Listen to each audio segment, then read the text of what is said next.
Dune Part 2, the movie to make or break this current day iteration of the Dune franchise. Yeah. Now, Part 1. I was not a fan of Part 1. It rearranged too many things for me. It placed the weight on too many things that I felt were not as important, and I am still not happy with a lot of the casting choices. Now, Duke Leto Atreides looked amazing, perfect casting. Baron Harkonnen, perfect casting. Paul, not so much. Chani, not so much. Definitely Duncan not and so. Gurney Hallie, very much so. And this one kind of does the same thing, where we are introduced to Christopher Walken. Yes, the Padishah Emperor. And he just looks so incredibly out of place. So the worst part is when he talks, like he talks in that sort of accented, memey way Yes. he does. Yes, and so he does. I struggle, and all the scenes he has are actually extraordinarily well done. But the problem is his delivery of those lines because of his accent. He is not a bad actor by any stretch of the imagination, but probably a poor pick for the Padishah Emperor, in my opinion. Every scene he just breaks my immersion over his fucking knees. It's just, nope, that's Christopher Walken right there. No question about it. Hey, he does that thing. And again, it's worse when you put him opposite amazing casting like Baron Harkonnen, which is just perfect. Or Fayed. Weirdly enough, I'm still not very happy with the casting of Paul Atreides. He comes across as effete throughout this movie as well as in the first one. Well, I would agree. I do think his acting skills do compensate for that, at least. To a degree. But it actually weirdly means that Fayed comes across as better again. Fayed, this is the best representation of Fayed in any movie. He gets the best introduction, he gets the best send-off, and he feels like a genuine threat. Like, it is demonstrated that he is a fine fighter, and he doesn't just immediately bend over and take it up the poop chute when he fights Paul at the end. You know, he gives Paul a run for his money, and Paul does eventually best him. But his final words are, "You fight well, Atreides," and that's it. And it's sort of like a send-off that's not demeaning. Because while the other ones were cowards, like, you know, the Baron getting a knife through the neck, that was well-deserved. But, like, his send-off was much more warrior and there's much more honor in it, I guess you could say, even despite the fact that he is a depraved and sadistic individual. And they show that. The bad guys shine in this adaptation of Dune. They really do. It does. Like, from Stellan Skarsgård's Harkonnen, Baron Harkonnen, to Dave Bautista as Raban. Like, they are perfect. And Fayed as well. I feel like maybe they made a bit much of a meal of Fayed. Like, he looks inhuman. But that also just adds to his intimidation, the fact that he comes across as so does make him thoroughly creepy. human. Because he's super pale. He's got no eyebrows, no hair whatsoever. And the cool thing about this movie, why I think it's really worth watching, is we see more Giedi Prime than I've ever seen in any of the Dune movie adaptations or the miniseries. And you get to see a bit about their culture, and it's actually pretty cool. It honestly made me feel like this should not have been a two-parter, but this should have been a trilogy. Yes, because as usual, the biggest enemy of the movie, actually the second biggest enemy of the movie, we'll get to the biggest one in a second, is the time constraint. Attempting to adapt Dune in 2 movies was never going to be a very good idea. You miss out on so many important subplots, and they just sort of gloss over things. Like, and there's a scene where they're like, "Oh, show me how you get the water of life from the worm." Okay, and then does it. Yes, no, literally, it's retarded because she comes up and just asks. He doesn't command her to kill the Keeper or anything else. So, how do you get the water of life? And the Keeper of the Maker goes in, kills the Maker, and these are very, very precious creatures. It just shows her the bot, like, that's how we do it. You're a psychopath. Yeah, that was like you were just waiting to do that. It's like, holy shit. How'd you make new baby lions? Oh, well, you see... Now there's space for new baby lions. Oh my god. Look at that. We've played through. Oh my god. That's pretty messed up. Yeah, screen time is the biggest thing. And while they do give areas of the books more time than anything else had ever done, there's certain areas that just really hurt. Like, I think the most painful thing was the Battle of Arrakeen and the battle for the Imperial Palace. Yes. So, the first, about 2 hours of the movie are relatively well paced, a little bit rushed here and there. They leave out quite a lot. The entire subplot of Fayed and the Baron plotting against each other disappears. The fact that he sent Raban to Arrakis basically to fail, that disappears. If they'd taken the last 30 minutes, which is supposed to be the final climactic battle sequence, and padded that back into the rest of the story, we would have had a really great part 2, and then we could wrap it up with a more action-oriented part 3, which maybe only needed to be an hour and a half long. Yeah, honestly, oh my goodness. I know this is a little bit of an unheard of thing, but have you ever seen the Dune miniseries? Well, it's got dated CGI. They pace it much better. The first movie's the setup to the betrayal. The second episode, I guess you could call it, is the building up, and the third is the climax. And I just can't help but stress, if they had just looked up the Dune miniseries and copied its story structure, they could have had much more time to explore a lot more plots, rather than rushing through it. But that isn't, again, the worst part about this movie. Now, the movie I still think is amazing, but there's a glaring problem that both Arch and I just cannot overlook in this movie. There is a tremendous amount of time wasted on Chani, and she is poison for this movie. Absolute poison. When she was first introduced in Dune Part 1, she didn't have a whole lot of screen time, and she just came across as poorly casted. She's obviously not very Fremen. She's obviously not very emotive. Her acting is not good in the slightest, and she doesn't even fulfill the baseline requirement of Chani, which is a beautiful woman that Paul Atreides falls in love with, He's destined somebody. And it gets so much worse in part 2, because now she's required to play a part in the story. And there's a couple of scenes that are taken directly from the book, word for word practically, which she comes across as pretty good. The first little romantic dalliance when they kiss on the sand dune, and a couple of years later when they're banging viciously like rabbits. Beyond that, she is written as the current year stoic female character, even going so far as at the end of the movie she abandons Paul to go out into the deserts to be strong, independent woman somewhere else. Yes. So the biggest and worst scene in this entire movie. Well, I love this movie actually, and it's what prevents it from being great is this specific part at the end where Paul defeats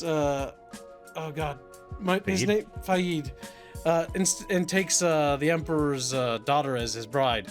He looks at her, and then she just walks out of the room while everyone else kneels, and she waddles out into the desert, and the final scene is her being angry and staring at the camera.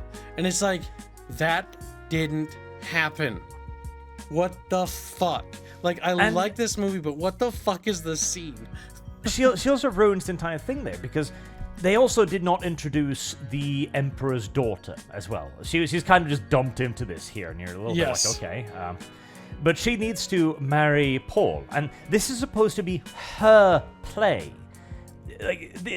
Paul demands her hand in marriage here. This isn't supposed to happen. She is supposed to be a bit cunning and conniving as well. She is supposed to then conflict Paul by going, if you marry me, you can be the emperor. There's a way to do it peacefully. And then he is supposed to look at Chani and go yeah, but I love her. What was the... I think Chani is supposed to say something like, I hope she enjoys her embroidery because she will be stuck in a loveless home or something like that. Because something Paul loves me, basically. It's a very good, poetic thing she has to say. Here, no. Paul looks at Chani, and Chani goes what is peace across the galaxy? What was the benefit of it? No, I'm special. Yeah, that's the one thing they definitely mess up is Paul takes her hand despite the princess. The princess doesn't actually do anything in this movie. Like, she doesn't even actually really meet Fayed. No, that's also something they skipped over, because there was That's- also the subplot that she might be married off to, or at least spy on Fayed, because she's supposed to have a far closer relationship to Paul. Yeah, because she's trying to, if I remember right, in the miniseries handles this, where she tries to seduce Fayed a little bit. Yes, because she's trying to figure out if Paul Atreides was alive at all.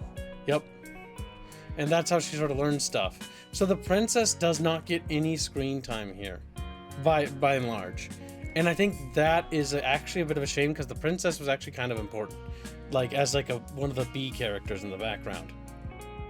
You know, she's very important, and she's also supposed to be a test for Paul and Chani, where Chani will understand that, yeah, no, this is the right thing to do, geopolitically, strategically, politically, this is absolutely the correct choice, and she is still also aware that Paul loves her as the first wife, even though she is technically just a concubine, she's the one who Paul loves.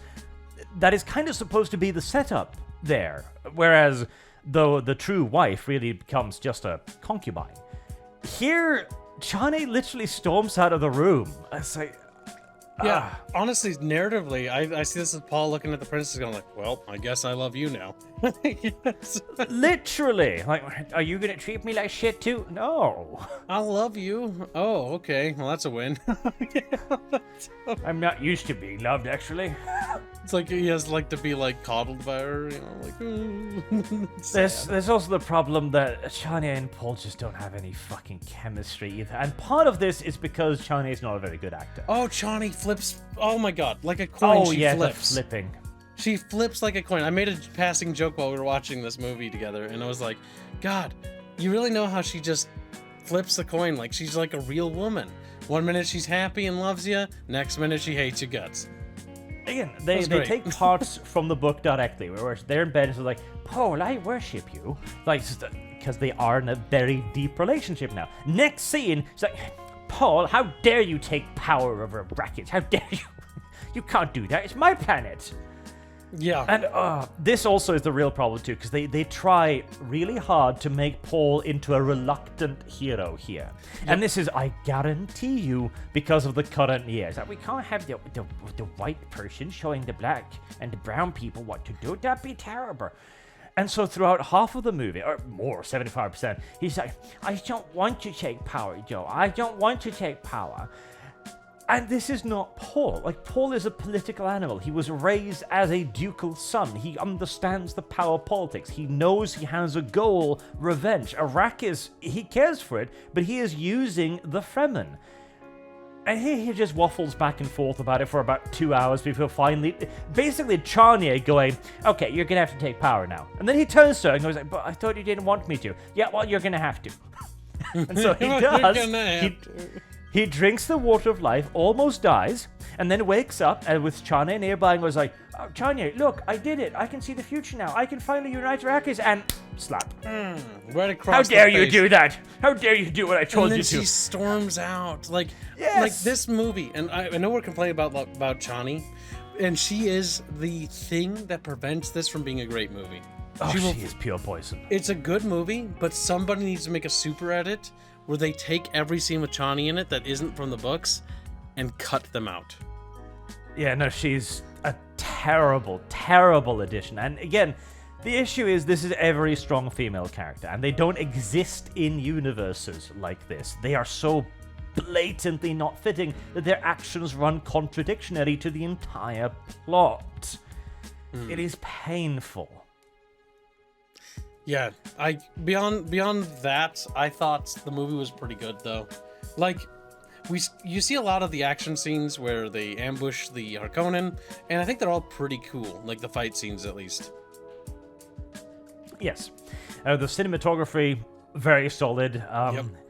I start getting a little bit sick of overly bright and lighted scenes at the end, but it works. Yeah, no, I think the overall direction of the movie's good. The music is good. The fight scenes are good. I wish there were more fight scenes, honestly. And again, I think this comes down to pacing. Like the Battle Yes. of Arrakeen, I need to point that out because the Battle of Arrakeen and the Battle for the Palace are ridiculously short. But what is cool is you actually do see the beginnings of the Crusade in this movie. You do, which is a little bit of maybe a teaser that they might go further with this, but I am not sure. Like maybe if they write Chani out of the script, I It guess. just like maybe Chani is leaving. That way he can just get the princess to himself, and then they'll make it so the princess has the children of Dune. Yes, Weird, maybe. but whatever. It's just after that Also- tantrum, I just don't know what to do with that character. What? Paul Atreides' sister doesn't exist here. Yes. She's not born throughout She- the entire thing. She's mentioned many times, and as a fetus and an infant, they have a conversation between each other, which is cool. Yep. And she talks through her mother the entire time, but there is no little Atreides sister. Now, a part of me wonders if that was a good thing, considering all those awful movies we saw with child acting. But at the same time, it is weird not to have Paul Atreides' sister in the movie. It is, but her parts are also kind of cringe. So Yeah, she was kind of like that weird little freak child, yes, they lent very heavily into the freak child with her, very heavily. Yes, especially So the maybe skipping out her is good. The declaration scene where Paul declares himself to be Muad'Dib, that one, they could have made more of a meal out of that one, I feel. Because this is finally... Paul fucking spins on a dime from, I want to lead to, all of you are mine! All of you, I'm Duke! I am the Duke of Arrakis. Like, the one thing There's no build-up there at all. Yeah, you know that meme from Evangelion? Never seen the anime, but, like, get in the mech. Like, it's like, Paul, just become Duke. Like, stop it. Yes. Get the fuck in the mech, boy. Start Stop the crusade. winching. Come on, let's go. Let's go. And again, if you'd slapped on another hour and a half, a lot of this would come across as a lot better. And if you just, tossed Chani on the goddamn garbage heap, maybe. Yeah, fuck Johnny, seriously. Jesus Christ. And given Fayed even more screen time, Fayed and Irpan, because they both shun very strongly. It would have been great to see more of Gidi Prime and even the Imperial homeworld. Yeah, definitely. I think so. And Christopher Walken was a terrible decision. Yeah. I'm presuming that was a favor to a friend or something. He's a great actor, but he really doesn't strike me as the Padishah Emperor. No, he really does not. Beyond that, honestly, the rest of it is very, very solid. The action itself is good, which is why I wish there was more of it. Like, the battle for Arrakeen should have actually been a battle. Instead, it's all basically wrapped up in about 5-10 minutes total, I think. Yep, they walk up a flight of steps, kill every little Harkonnen dude in the way, goes up to Raban, slits his throat basically. He's like, got him.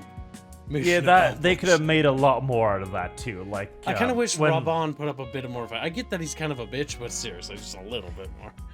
Yeah, when Gurney Halleck finally kills him, they could have made more out of that, like chasing him down the street or something, his guards abandoning him, something like that, because he was not very well liked. Yeah, I felt like a little bit of a shame there. I think the Dune miniseries handles the Battle of Arrakeen a bit better in that regards, because it's actually much longer. Yep, there's definitely the pacing issues, but again, it's like they should... I'm presuming budget, right? Because they should never have gone with 2 movies. It was always going to be a bad idea. They decided to do it regardless, and they pulled off more than I'd expected, because I was really anticipating this to be a good old-fashioned stinker. But it wasn't. It was actually kind of good, save for the, female moments. Chani needs to not be there. Just give all of her scenes over to the princess, who is apparently just way more important. She's not only way more important, but she's a better and more competently written female character. By and The gaze large. of the writer was not on her. Yeah, should have been.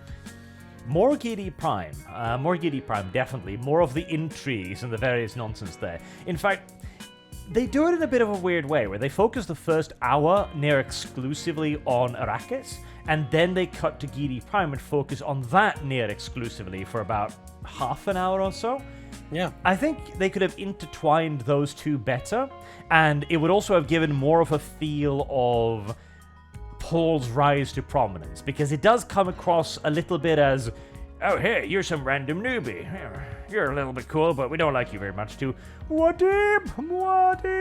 I mean, it was 50% of the population was worshiping him by the time he got there. But they don't really show the conversion of the non-believers. They talk about it. They even address it directly. It's like, you need to convert the non-believers, but they kind of montage it through a series of ambushes, and they're beautiful ambushes. These ambushes are of these derpy little harvesters that are like big bulbs. They're kind of cute looking. You got little legs. Like little ticks. The designers made one hell of a meal out of the Harkonnens, which is why I would have liked to have seen more of them. Their vehicles are cool but dumb looking. I love them.